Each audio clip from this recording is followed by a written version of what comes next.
지금 녹화 시간을 20분씩 자르다 보니까는 또 중간에 잘렸는데, 이 하여튼 조금 전에 여러분들한테 얘기했던 게 이 모빌홈 저가 자재를 쓰다 보니까는 포말데이드 농도가 너무 높아서 아예 암모니아 가지고 훈중 소독을 많이 했었어요. 그러다가 이 문제가 있어가지고 이제 더 이상 쓰지는 않습니다. 그래서 아무튼 그 이유는 이제 암모니아 냄새가 너무 오랫동안 지속이 되니까. 아무튼 이런 기존의 여러 가지 연구를 통해서 우리가 이 어떤 물질이 좋은지는 우리가 이 선택적으로 이 확인해서 사용할 수가 있다고 생각을 합니다. 그 다음에 이 상식적으로 뭐 앞에 쭉 여러 가지 얘기를 했지만은 이 업소션 흡착이라는 게 뭐예요? 이 기체를 어떤 고체로 잡는 거예요. 그죠? 흡수는 이 어떤 기체상 물질을 액체로 잡는 거를 흡수라고 그러고, 그러니까 업소션이 흡수, 어드소션은 흡착인데, 흡수 업소션 프로세스를 가지고 이 유기화 물질을 없애는 거, 이것들을 이 일부는 이제 효과적으로 알려져 있는데 아직은 완전히 알려지지는 않았습니다. 그래서 냉각 사이클의 습도 조절 시스템 내 물을 이용해서 공기를 세척을 했더니 포말데이드 제거율이 30에서 한 63% 됐다고 해요. 하지만 다른 공기 오염물에 의한 방해 효과는 실험 안 되고. 그래서 일반적으로 이 물 같은 거는 이제 극성 물질이거든. 근데 유기화합물은 비극성입니다. 그래서 극성 물질 가지고 비극성을 잡는 거는 효과적이지가 않아요. 그래서 유기화합물 제거를 위해서 이 어떤 액체, 대표적인 건 물을 쓰는 거는 별로 효과적이지가 않습니다.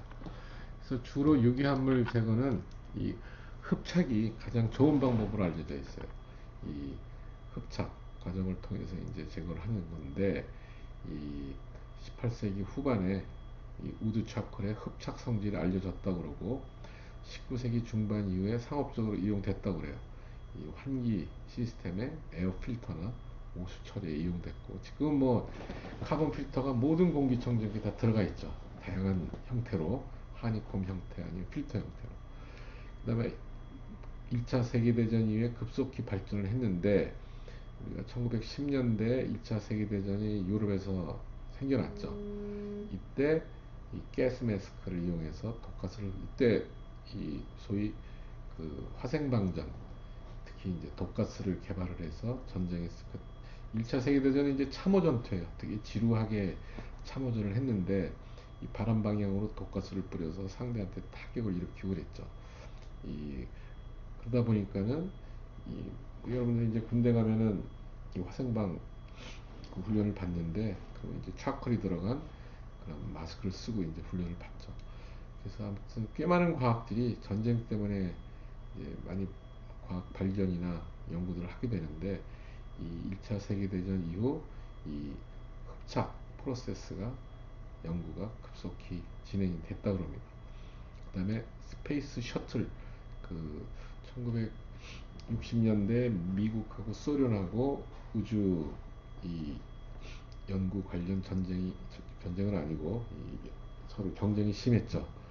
달에 누가 빨리 가나, 결국 미국이 그 아폴로가 먼저 가서 이제 미국이 그 당시에 뭐 앞서갔다고 그랬는데, 그러다가 이제 달나라를 먼저 가게 되니까 그 다음에 이제 우주 개발을 되게 많이 안 했어요. 그래서 최근에 다시 이제 예산을 집어넣어서 또 다시 화성 탐사나 여러 가지 일들을 하고 있습니다. 아무튼 이 스페이스 셔틀은 엄청난 돈이 들어가고 우주 비행사를 훈련시키는데 엄청난 노력이 들어가기 때문에 이 안에 있는 이 우주 비행사들을 보호를 해줘야 되거든.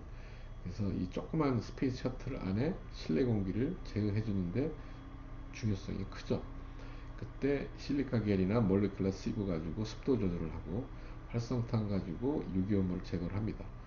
그 이외에 극미의 오염을 제거하고, 이산화탄소, 그 조그만 공간에 사람이 있으니까 인체에서 나오는 이산화탄소, 나중에 무기 오염물에 나오겠지만은 이게 어느 농도 이상이면은 우리 인체에 영향을 미치게 되니까, 뭐 아주 높은 농도가 아니면은 괜찮지만은 뭐 5000 ppm 이렇게, 대기준의 농도는 한 500 ppm인데 그 10배 이상 올라가면 이제 사람한테 타격을 주니까 CO2 레벨 컨트롤이 중요합니다. 예전에 아폴로 쌈인가 하는 영화를 보면은 CO2 컨트롤에 실패를 해서 꽤 이제 이 문제가 생기는 얘기도 나옵니다. 그 다음에 이 흡착제는 흡착물질이 오염물을 다 흡착하게 되면은 더 쓸 수가 없죠. 흡착될 자리가 없으니까. 그래서 이거를 반복해서 사용할 수 있다면 경제적일 수가 있죠, 당연히. 그 다음에 카본 필터는 이 공기청정 장치, 패널 형태의 필터나 그 표면을 늘리는, 이게 접어가지고 Extended Surface Filter, 그런데 또 이 전기 하전을 입혀서 이 그 오염물을 침전을 시키는, 그런데 또는 HVAC 시스템, 그 냉난방 공조 시스템과 결합돼서 그 공기 들어오는 쪽과 이 공기가 순환되는 쪽을 이 청정하기 위해서 아주 자주 이용됩니다. 카본 필터는 이제 기본적인 필터가 돼 있죠. 그죠? 이상 이번 주 강의를 마치고 여러분들 천천히 더 훑어보고 또 보내준 자료 다시 잘 리뷰하길 바랍니다. 이상입니다.